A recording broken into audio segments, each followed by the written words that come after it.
É um desafio grande que temos voltar a falar da escola sabatina da mesma forma, quase, como tínhamos até aqui. É bom podermos ter sábado após sábado, nas nossas pequenas igrejas, nas nossas casas, mensagens e meditações sobre o estudo que temos semanal, mas é diferente podermos partilhar uns com os outros. Nós estamos um bocadinho condicionados face às pessoas que estão em casa, face à audibilidade da vossa intervenção. Portanto, eu vou pedir apenas um bocadinho de paciência, porque cada vez que um de vós quiser intervir, e poderá o fazer, eu vou ter que repetir um bocadinho aquilo que vocês disseram, para que quem esteja em casa tenha percepção das vossas intervenções. Estamos a falar num trimestre sobre a interpretação das Escrituras. E nestas 2 semanas tivemos um tema que a mim tem um gosto particular, que é sobre os fundamentos, os alicerces da Escritura. Não é por acaso que o Gênesis está no início da Escritura. Não é por acaso que os maiores ataques de Satanás contra a Bíblia é em Gênesis. Começámos a ver a semana passada que o Gênesis é onde está a base das nossas principais crenças. É lá que está a base de noções como a criação em si, o sábado, o casamento, a ideia da família. Sem isso, sem o Gênesis, haveria sempre a dúvida porque é que começou a ideia de família, e família, casal, é homem e mulher e não uma outra coisa qualquer, à luz da Bíblia. Se eliminarmos a parte da criação, que Deus criou homem e mulher, então não temos onde nos basear para defender aquilo que a Bíblia diz. Mas não é só isso que o Gênesis põe pratos limpos. Tivemos esta semana um estudo de algo mais, que é, então, e o mundo da ciência? Então, e aquilo que muitos e muitos cientistas falam e veem e tomam conhecimento? Porque é que uns dizem alhos e outros dizem bugalhos, permitam uma expressão, mas todos sob o chapéu da ciência. Todos dizem ser cientistas. E, no entanto, uns dizem uma coisa, outros dizem outra. Eu, quando comecei a faculdade, embora fosse Faculdade de Economia, mas sendo a Economia também tida como uma das primeiras expressões, se calhar vamos saber rápido, é constantemente esquecida no mundo científico. É a base do mundo científico e, ao mesmo tempo, ninguém gosta de falar nela. Vocês já ouviram falar numa expressão chamada ceteris paribus? Esta expressão é a base de toda a ciência e de todas as experiências. Ceteris paribus é uma expressão latina que significa tudo o resto igual. É muito difícil um cientista pegar, por exemplo, numa molécula e analisar aquela molécula. Porque é tão pequenina, que quando ilumina, ela encolhe. Se não tiver luz, ele sabe que vai estar diferente. E começam, pode estar vento, pode não estar vento, pode estar calor, pode estar frio, e consoante seja mais quente ou mais frio, o resultado da experiência pode ser diferente. Se tiver vento, pode ser diferente. Então eles definiram o ceteris paribus. Quer dizer, quando eu vou fazer uma experiência, se eu vou estudar qual é a cor da casa à volta, não muda. Que a quantidade de luz é a mesma, que se está vento é porque está vento, tudo igual. Porque eu sei que se eu mudar, inclinar um bocadinho o meu trimensário, já não é, tem mais luz, já não é aquele azul, já é um bocadinho mais claro, um bocadinho mais escuro. E este dilema é um dilema que percorre, chamam-se os pontos de partida. O meu tudo, o resto igual, vai ser, por exemplo, Deus criou. Eu estou a analisar como é que a Terra é agora, mas eu parto do princípio que eu nem sequer estou a pôr em questão a existência de Deus. Mas se ao meu lado tiver outro cientista que está a estudar à mesma como é que foi formada a Terra, mas o seu ponto de partida é Deus não existe, obrigatoriamente, vai ter outra conclusão. É científica? Posso dizer que é. O problema é que pode partir de bases erradas. Se não vejamos,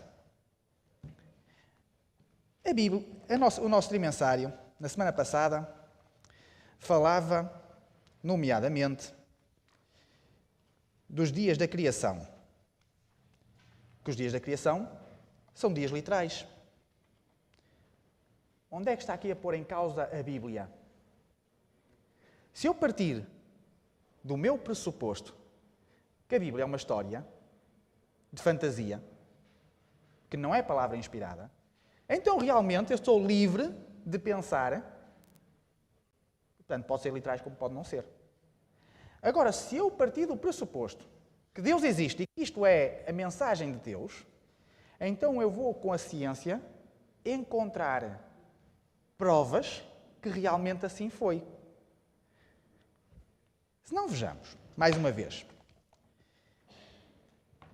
logo no início da lição começávamos a falar de um assunto que para nós é muito simples, mas que dividiu muitos cientistas ao longo dos séculos, que é sobre a Terra ser plana ou ser redonda. Para nós, quase que posso dizer que é ridículo pensar numa Terra que não fosse redonda. Parece que todas as provas científicas realmente assim o atestam. Mas depois temos algumas pessoas, se calhar no mundo todo, até algumas que se sentam em fileiras adventistas, que ainda continuam com a ideia, eu nunca vi. Mostram-me fotografias, eu sei lá se a fotografia foi montada, se é mesmo assim. E estão tão cegos, muitas vezes, em ler até textos fora do contexto, que conseguem manter uma ideia que de bíblico não tem nada. E o texto, onde se baseia muitas pessoas, que está em Apocalipse, para quem quiser acompanhar. Apocalipse no capítulo 7 e logo no verso 1.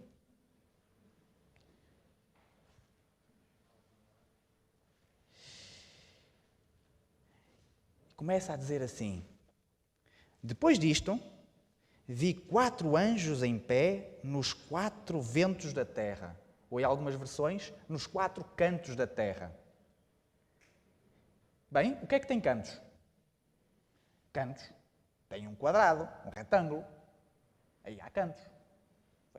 É a forma geométrica que encontra 4 cantos.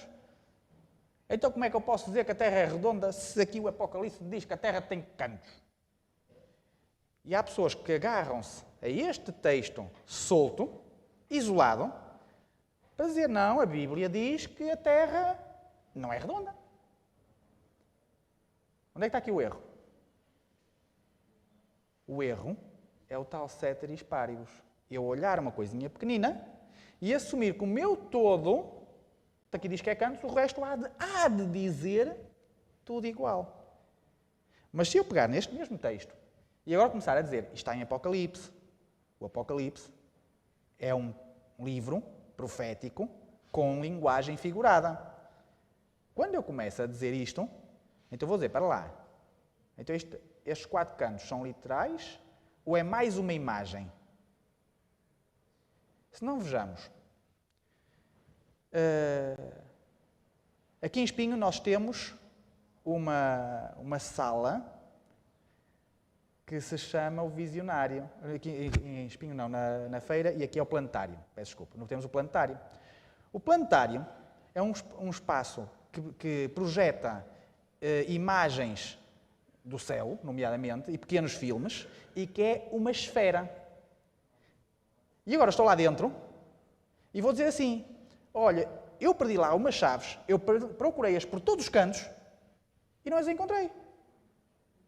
Como é que eu estou a dizer? Que dentro de uma esfera procurei por todos os cantos e não encontrei. O que é que eu quero dizer? O que é que a minha expressão quer dizer? Eu, numa esfera, dizer procurei por todos os cantos. Procurei por todo lado, em todas as direções. Se nós formos a um marinheiro e falarmos, olha, pelos 4 cantos da terra, o que é que o marinheiro vai logo associar? À sua bússola. Os 4 cantos, procurou para norte, para sul, para este, para oeste, procurou por todo lado. Se nós estamos a falar de um texto que nos aponta para o mundo e que por todos os seus 4 cantos estavam lá os anjos, o que é que estamos a falar?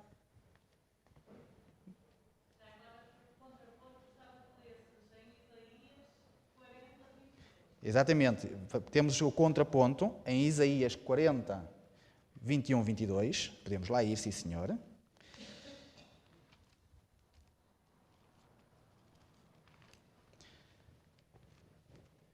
Que é outra das regras que nós sabemos muito bem como contextualizar qualquer parte da Bíblia.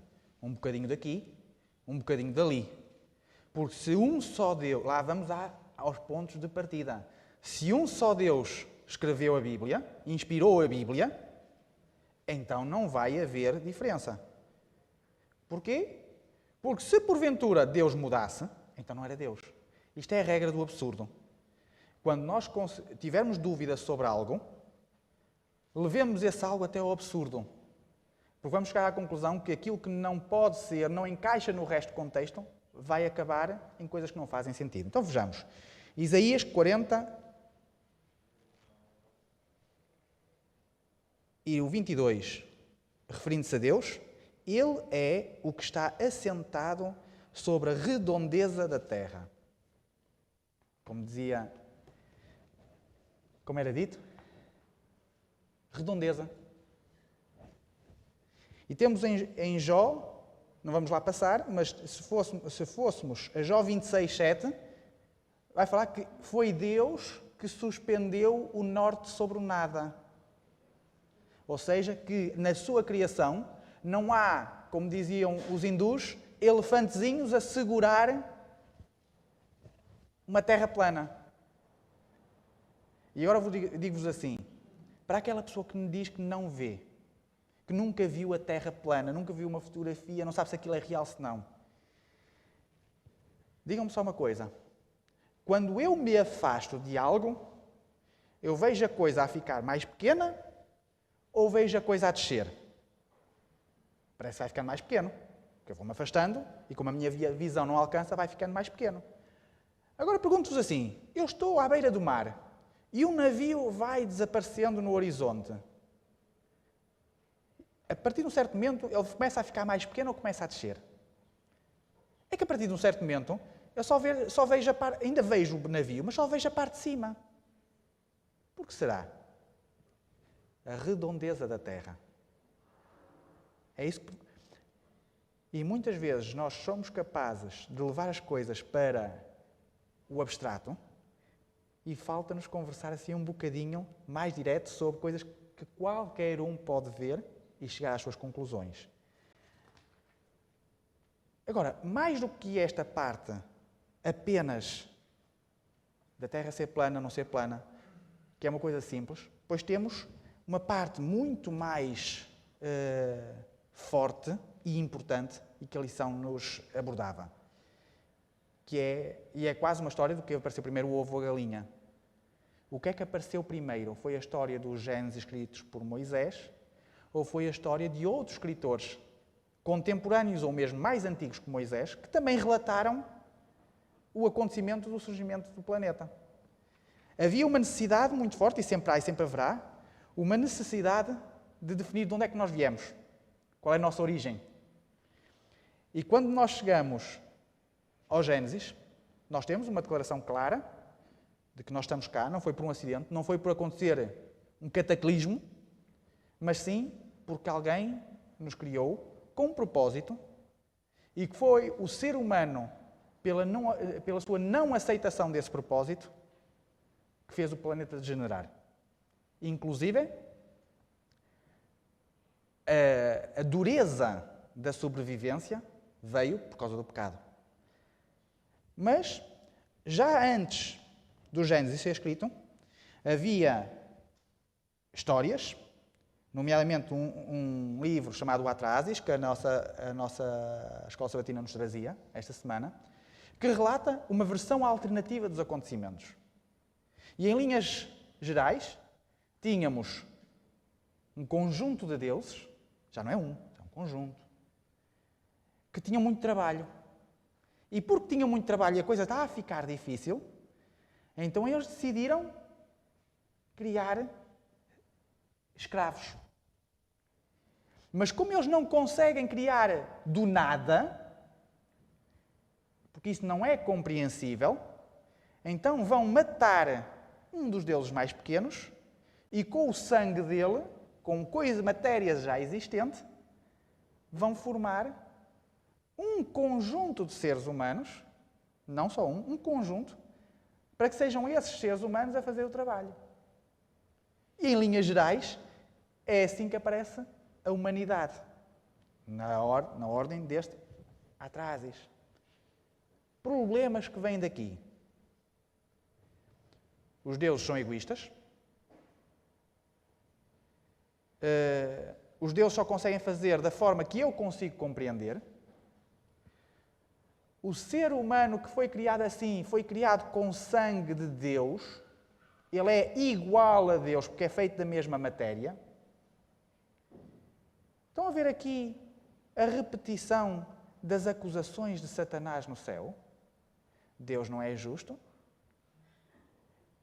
Eu também posso subir ao Altíssimo porque eu sou igual. E a acusação que Satanás fez de Deus perante Eva. Tu podes ser igual. O que é que isto me leva logo a pensar? Esta história do Atrasis e outras como ela, do Gilgamesh, que é outro livro, elas surgem com um objetivo. Satanás não lança coisas completamente falsas. Porque sabia que se lançasse uma coisa completamente falsa, ninguém acreditava. Ele, desde a antiguidade, lança a verdade misturada com erro. De forma a que pareça atrativo. E é isto que se passa nesta encíclica. É verdade que, cronologicamente, o Gênesis aparece depois das outras histórias serem escritas. E por que será? Porque era preciso. Começam a haver tantas histórias que é preciso chegar a um ponto e dizer assim, olha, desculpem lá, há as alternativas, mas olha, esta foi a primeira que apareceu. Então escreve-se. Não, tu não apareceste cá porque Deus foi egoísta. Tu apareceste cá para repovoar os céus, para ser mensageiro, para repovoar o local que foi deixado livre pelos anjos. Não foste criado por morte. Foste criado para a vida. Não és igual a Deus. Foi criado ligeiramente abaixo dos anjos. Mas ainda assim com propósito. E Deus não criou com motivo de egoísmo. Deus criou com motivo de amor. Porque quem trouxe as cargas do trabalho foi o pecado. Por causa do pecado, por causa do que fizeste, a terra produzirá os cardos e os espinhos. Gênesis 3. Não foi Deus que trouxe. E a palavra? Eu ia dizer que todas as narrações que aparecem na literatura e que se referem à criação do homem têm muito da natureza humana, que é egoísmo, e essa é a pedra de esquina, é a base. Porque a narração que nós temos na Bíblia é uma narração de amor, é um Deus que ama, é um Deus que cria com o objetivo de amar. E isso faz toda a diferença. Todas as outras narrações têm o cunho do ser humano, que é nós homens criamos as histórias à nossa imagem e semelhança. Somos egoístas, somos orgulhosos e isso tudo aparece fica evidente nas histórias da criação, são relatadas na literatura mais antiga. Resumindo as palavras da Isabel, para quem nos ouve de casa, todas as histórias vindas da Terra têm o cunho da humanidade, do egoísmo, e do orgulho, como que se o homem fosse capaz de criar alguma coisa. A história que vem-nos na Bíblia é exatamente o oposto. O altruísmo, o amor que Deus tem por nós. Deus ilimitado, que cria do nada, o ser humano que não consegue conceber como é que alguma coisa aparece do nada. Aliás, para quem está nas ciências, uma das regras da química e da física é nada se perde, tudo se transforma. A criação destrói por completo esta premissa base da física. Porque o que nos é dito é que Deus criou pela palavra. Dá para explicar? Lamento, não dá. Porque nós somos criaturas. E não é possível pôr o infinito num vaso de 1 litro. Não dá. Agora, uma outra questão surge, e que é muito provocada pelo mundo científico para contestar a Bíblia. E essa contestação vem por causa do tempo. Porque nós, que somos seres humanos muito evoluídos, digamos assim, dizemos é impossível alguém durar 900 anos. E por isso, o que está em Gênesis tem que ser algo simbólico. E depois vamos nos barrar com algo muito importante que nos aparece na Bíblia. E que muitos já dizem, ai que seca essa parte da Bíblia, que é o Gênesis 5 e o Gênesis 11. Quando começam a aparecer as genealogias, aquilo está lá por algum motivo. E a pessoa X viveu X anos, teve o seu primeiro o descendente que marcou a linhagem, e depois viveu mais X anos e teve mais filhos e filhas. Por que será que isto aparece lá?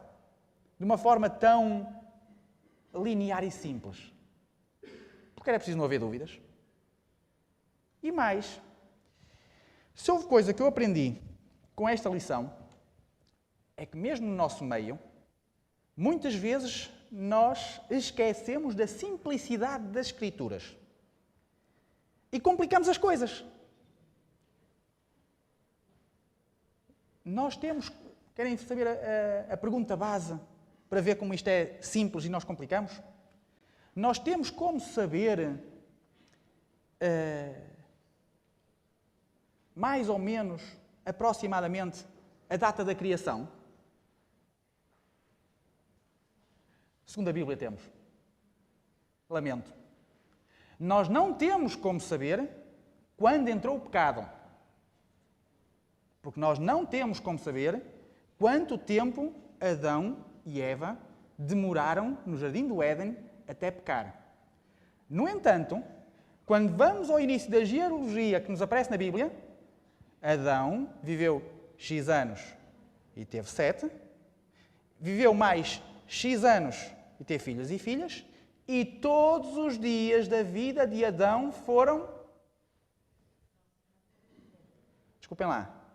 Porque é que se a Bíblia nos diz, num relato literal, que todos os dias de vida foram X, porque é que vou eu adicionar palavras ao que está escrito? Porque é que vou eu complicar aquilo que está escrito? Quando eu começo a pôr as minhas explicações, porque é difícil de compreender, eu estou a fazer exatamente o mesmo que levaram muitas pessoas a dizer que a Terra era plana. Porque era difícil compreender como é que algo estava suspenso no nada, e então, para conseguir compreender, inventaram os elefantes que seguravam. Era mais fácil compreender. Mas ser mais fácil compreender não quer dizer que seja verdade. Não tenho... O tempo corre, mas permitam-me dar aqui um outro exemplo, um parênteses, para incentivar cada membro, aqui na igreja, lá em casa, a estudar mesmo aquelas partes da Bíblia que nós dizemos que já conhecemos muito bem. E muitas vezes tem mais comentários nossos do que o comentário da Escritura e do contexto em que foi escrito. Porque nós somos muito hábeis em pegar na Bíblia e fazer como se ela tivesse sido escrita no século XX, no século XXI. E a Bíblia não foi escrita no século XX, século XXI. Foi escrita para todas as eras, sim, mas foi escrita no seu contexto, no seu tempo. E as imagens são do seu tempo. Vamos só ver uma passagem. Eu vou-vos levar ao tempo de Roma, ao tempo de Cristo. E perdoem-me a imagem que eu vos vou trazer, mas vocês vão compreender o porquê. Algo cujo estudo foi da origem do pastor Rodrigo Silva, que nós conhecemos, mas que me abanou um bocadinho. Em Roma, no tempo de Cristo, não havia os comodismos que nós temos hoje. Houve muita coisa que não foi inventada. E uma coisa que pode provocar até o riso, até a brincadeira, tinha a ver com o simples facto como uma casa de banho. Como é que era uma casa de banho em Roma? Não havia certos comodismos como existe hoje. Mas ainda assim conseguimos ver nas ruínas como é que aquilo era. E tínhamos um espaço morado, em que a toda a volta tinha uma série de buraquinhos, presume-se facilmente para que eram os buraquinhos, as pessoas sentavam-se, e à frente desses lugares de sentar havia um pequeno carreiro de água que ali passava. Já que também começamos a perceber para que era aquela água que ali passava. Mas havia um problema. Não há papel higiênico. E as pessoas, quando vão à casa de banho, precisam de se higienizar. Então, como é que eles tratavam disto? Veio-se a descobrir, pelos restos de cerâmica que ali sobraram nas ruínas, que costumava haver pequenos potes que estariam cheios de vinagre e descobriram que também havia canas de isopo, portanto, um arbusto que é resistente e durável, e fino, o suficiente, e haviam esponjas do mar. Caninha de isopo, para poder pegar na esponja sem mexer-lhe com a mão, um carreiro de água para pôr a aguinha na esponja, para poder fazer o serviço de papel higiênico, mas depois, como não havia como esterilizar, havia potezinho de vinagre para desinfetar a esponja, porque o seguinte ia usar o mesmo material disponível na casa de banho pública. Parece uma brincadeira. Agora, com esta imagem em mente, do que era uma casa de banho pública, eu vou-vos convidar a ler uma pequenina passagem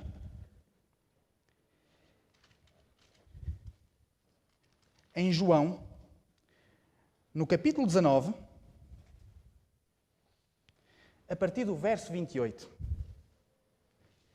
E vocês vão ver como, neste momento, ao olhar para aquilo que era o contexto da altura, há coisas que eu ainda não compreendi na Bíblia.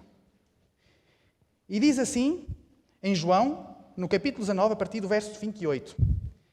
Depois, vendo Jesus que tudo já estava consumado, para se cumprir a Escritura, disse: tenho sede.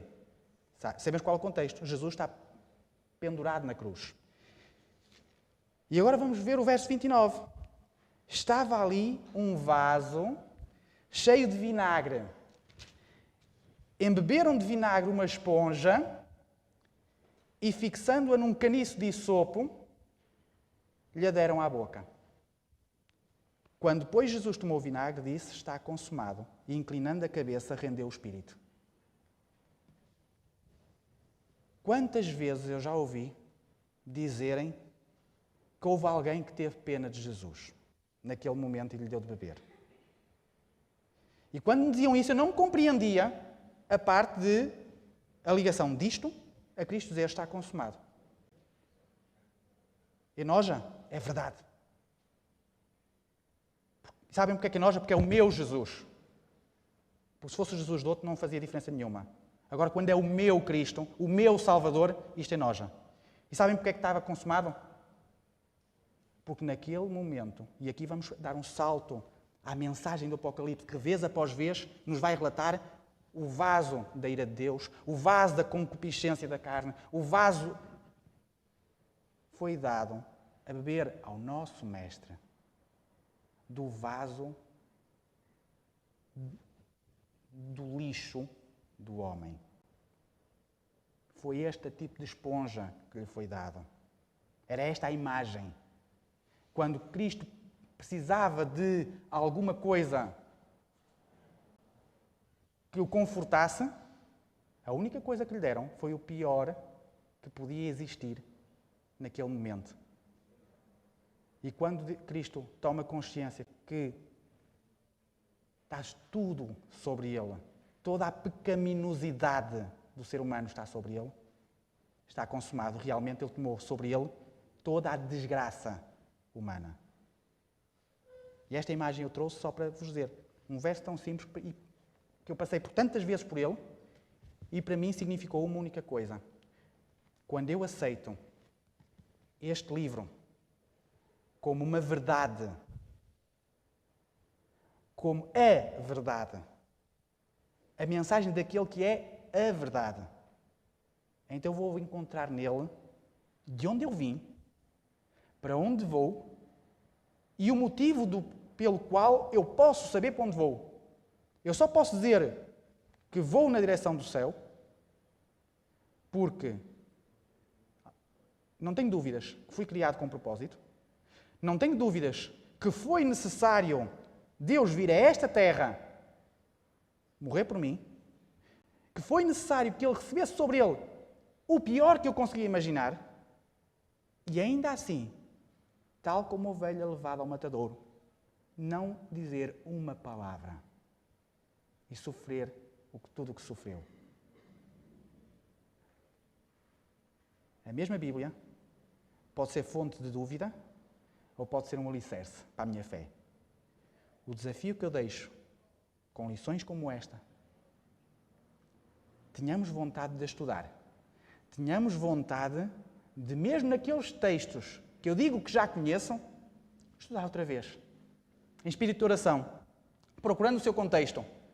Porque, como dizia o escritor, estudas a Escritura, fazes bem, porque nela encontrarás o quê? A vida. Esse é o desafio que eu deixo.